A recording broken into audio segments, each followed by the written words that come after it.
Hi friends, this is puvi Aris kitchen. என்னோட style தக்காளி தொக்கு கண்டிப்பாக ட்ரை பண்ணி பாருங்கள். சூப்பராக இருக்கும். Idli, dosa, chapati, rice, variety rice எல்லாத்துக்கும் செம சூட் ஆகும். இந்த ஒரு கிரேவியை வச்சு நம்ம பண்ணலாம். ஜஸ்ட் 25 மினிட்ஸில் ரெடி ஆகிடும். நம்ம ரெசிபி செய்யறதுக்கு 5 மீடியம் சைஸ் வெங்காயம், 7 மீடியம் சைஸ் தக்காளி எடுத்திருக்கேன். கடாய் சூடானதும் நல்லெண்ணெய் 5 ஸ்பூன், கடுகு 1 ஸ்பூன், பொரிஞ்சு வந்ததும் ஒரு கைப்பிடி கருவேப்பிலை, 1 டீஸ்பூன் வெந்தயம் எல்லாம் நல்லாத்தையும் மிக்ஸ் பண்ணுங்கள். வெங்காயம் சேர்த்து நல்லா பொன்னிறமாக வறுத்து எடுத்துக்கோங்க. அப்போ தான் நமக்கு நல்ல ஃப்ளேவரும் டேஸ்ட்டும் கொடுக்கும்.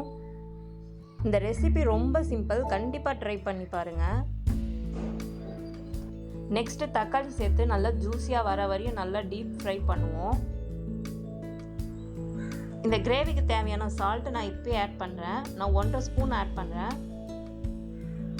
1 டீஸ்பூன் மஞ்சத்தூள் நல்லா மிக்ஸ் பண்ணலாம்.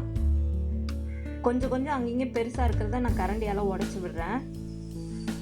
நமக்கு இதை மாதிரி தக்காளி நல்லா ஜூஸியாக கிடைக்கும். வந்ததும் நம்ம ஒரு மேஷ் பண்ணுற கரண்டி எடுத்து நல்லா மேஷ் பண்ணலாம். அப்போ தான் நமக்கு இன்னும் நல்ல டேஸ்ட் ஃப்ளேவர் கிடைக்கும் தக்காளியோட. இது நான் தண்ணி ஆட் பண்ணல, சும்மா அது வேஸ்ட் ஆகிடக்கூடாதுன்னு லைட்டாக தண்ணி ஆட் பண்ணியிருக்கேன். வீட்டு மிளகாத்தூள் நான் 4 ஸ்பூன் சேர்த்துருக்கேன். உங்களுக்கு ஏற்ற மாதிரி காரத்தை எடுத்துக்கோங்க. ஒரு 2 நிமிஷம் நல்லா குக் ஆகட்டும். அந்த மிளகாத்தூள் அந்த கிரேவியெல்லாம் நல்லா 2 நிமிஷத்துக்கு குக் ஆகட்டும். அதுக்கப்புறமா நம்ம தண்ணி சேர்த்துக்கலாம். இந்த டிஷ்ஷில் இந்த ஸ்டெப்பு தான் ரொம்ப இம்பார்ட்டன்ட். கண்டிப்பாக 2 நிமிஷம் அந்த மசாலாவோட குக் பண்ண விடுங்க. அதுக்கப்புறமா தண்ணி ஆட் பண்ணலாம். அப்போ தான் நமக்கு நல்ல டேஸ்ட்டு ஃப்ளேவர் கிடைக்கும்.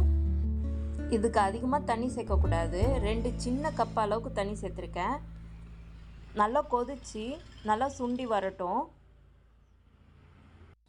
கிரேவி பதத்துக்கு வந்ததும் நம்ம ஸ்டவ் ஆஃப் பண்ணலாம். இப்போ பாருங்கள், நமக்கு கிரேவி பதத்துக்கு வந்துடுச்சு.